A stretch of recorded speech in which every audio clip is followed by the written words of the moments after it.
Karena Hamzah bin Abdul Muthalib langsung menggunakan 2 pedang di tangannya. Nah, biasanya kalau orang berperang itu satu tangannya menggunakan pedang dan satu tangan yang lainnya menggunakan perisai. Tetapi Hamzah bin Abdul Muthalib langsung menggunakan 2 pedang sekaligus. Assalamualaikum warahmatullahi wabarakatuh. Terima kasih telah mengklik video ini dan jangan lupa untuk like dan share video ini ke teman-teman kalian. Bagi teman-teman yang belum subscribe channel ini, silahkan subscribe karena insya Allah subscribe itu gratis. Insya Allah di video kali ini kita akan menceritakan salah satu kisah sahabat Nabi Muhammad SAW yang bernama Hamzah bin Abdul Muthalib radhiyallahu anhu. Penasaran dengan cerita beliau? Mari kita langsung ke videonya.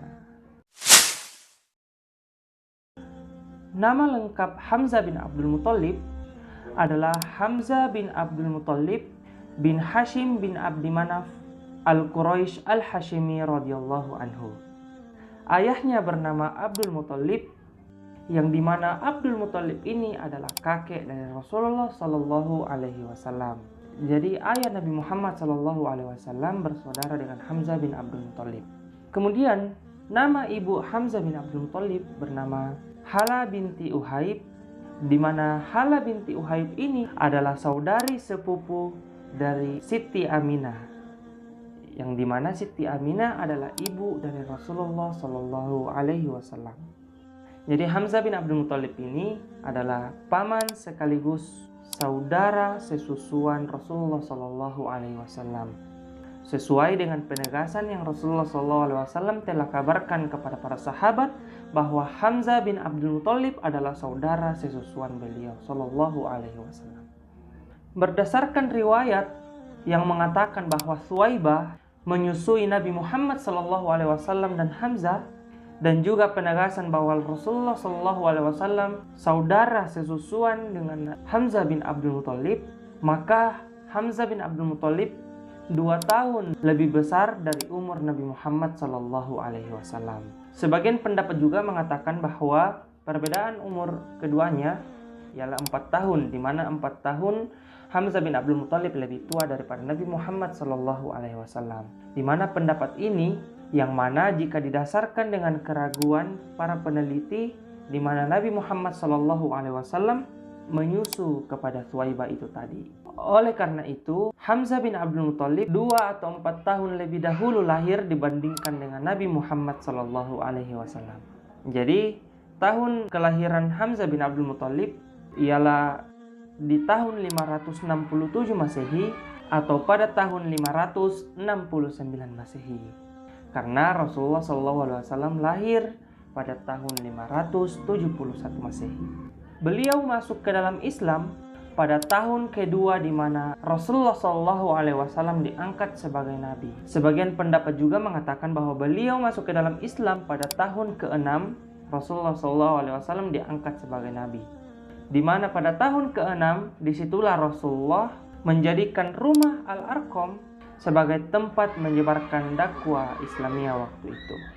Kemudian di antara banyaknya paman Nabi Muhammad SAW, hanya Hamzah bin Abdul Muthalib saja dan Abbas yang menyatakan keislamannya.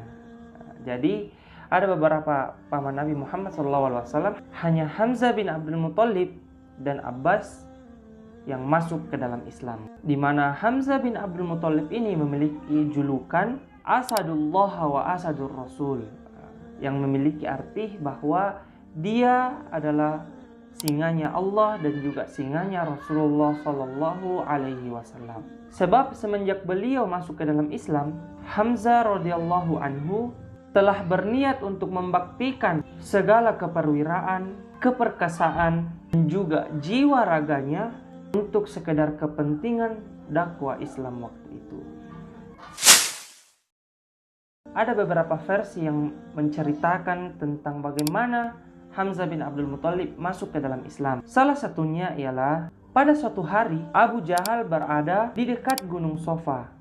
Kemudian Abu Jahal waktu itu bertemu dengan Rasulullah Shallallahu Alaihi Wasallam. Kemudian Abu Jahal ketika bertemu dengan Rasulullah Shallallahu Alaihi Wasallam, beliau langsung melontarkan cacian makian kepada Rasulullah Shallallahu Alaihi Wasallam, di mana semua cacian dan makian Abu Jahal tidak dibalas satu kata pun oleh Rasulullah Shallallahu Alaihi Wasallam. Di mana ketika kejadian tersebut berlangsung, ada salah seorang pelayan yang menyaksikan perbuatan buruk Abu Jahal tersebut kepada Rasulullah Shallallahu Alaihi Wasallam. Tak lama setelah itu, Hamzah bin Abdul Muthalib radhiyallahu anhu datang ke Mekah.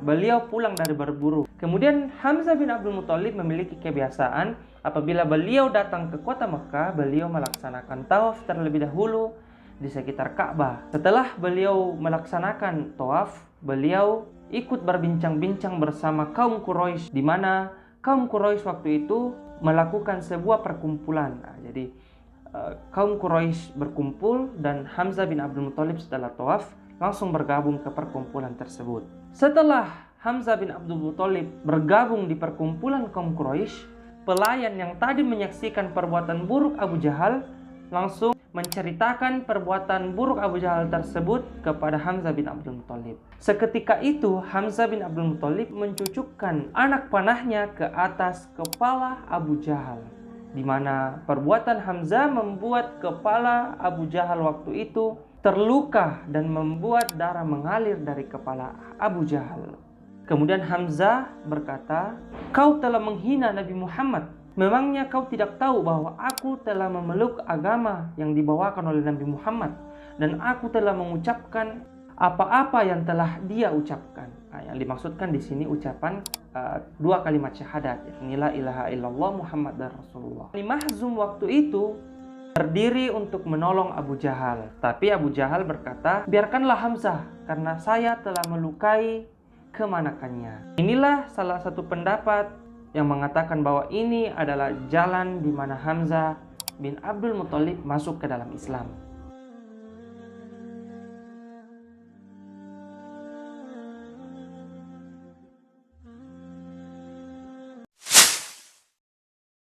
Semangat jihad Hamzah bin Abdul Muthalib sangatlah besar dan sangatlah kuat terhadap Islam. Nabi Muhammad Shallallahu Alaihi Wasallam memberikan panji perang pertama kepada beliau pada bulan Ramadan di tahun pertama Hijriah, di mana waktu itu Hamzah diberikan amanah untuk memimpin Sariyah melawan karafah perdagangan kaum Quraisy dari Syria menuju ke kota Mekah, di mana waktu itu Hamzah bin Abdul Muthalib membawa 30 pasukan yang terdiri dari kaum Muhajirin dan kaum Ansor, di mana 30 pasukan ini berhadapan dengan 300 pasukan berkuda kaum Quraisy yang dipimpin langsung oleh Abu Jahal. Tetapi karena kedua belah pihak melakukan perjanjian perdamaian, maka kedua belah pihak setuju dan kedua belah pihak kembali ke tempatnya masing-masing. Hamzah radhiyallahu anhu juga diberikan amanah untuk memegang panji perang dalam peperangan Abwah, Dzul Usyairah dan Bani Qainuqa.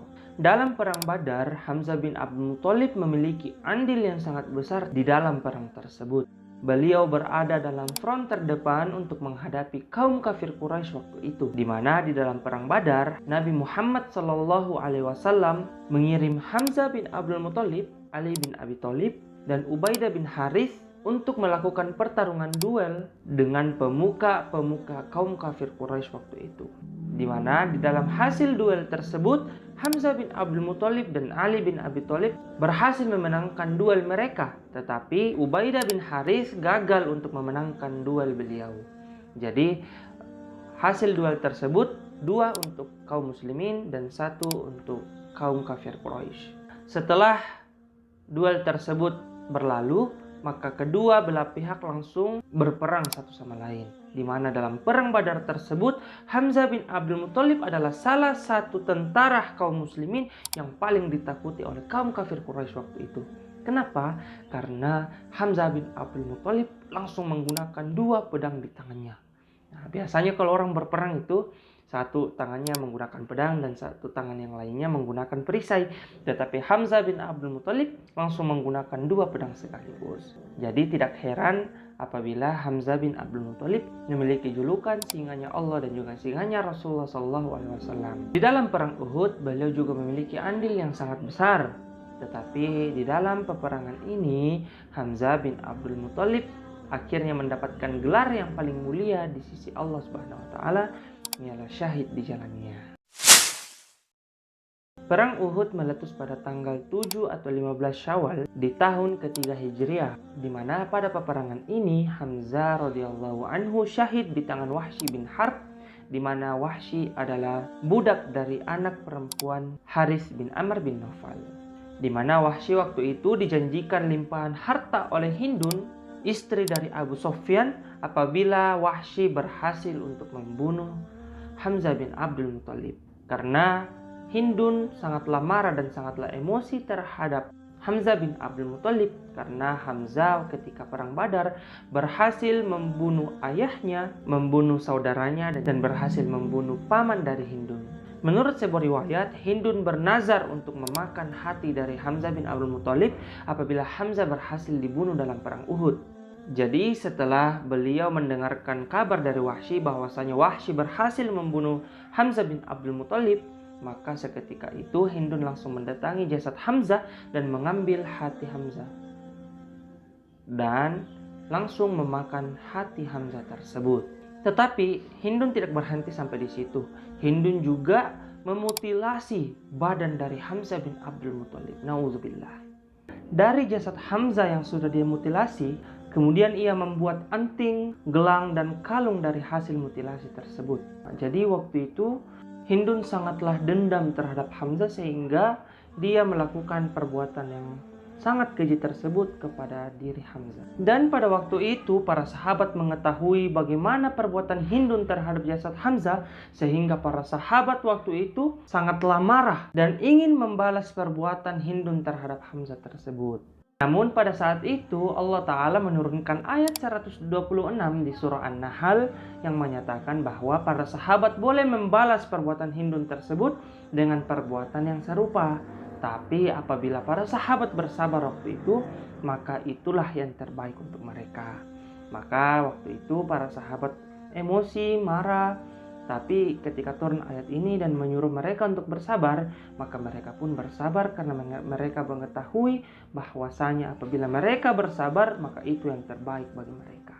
Jadi Hamzah bin Abdul Muthalib wafat di tahun 625 di lokasi peperangan Uhud.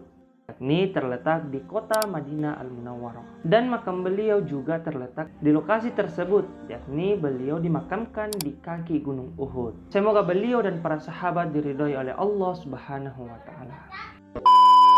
Sekian kisah dari Hamzah bin Abdul Muthalib radhiyallahu anhu, sang singanya Allah dan singanya Rasulullah sallallahu alaihi wasallam. Semoga dengan kisah ini dapat menambah ilmu pengetahuan kita mengenai sejarah keislaman. Terima kasih telah menonton video ini dan sampai jumpa di video selanjutnya. Assalamualaikum warahmatullahi wabarakatuh.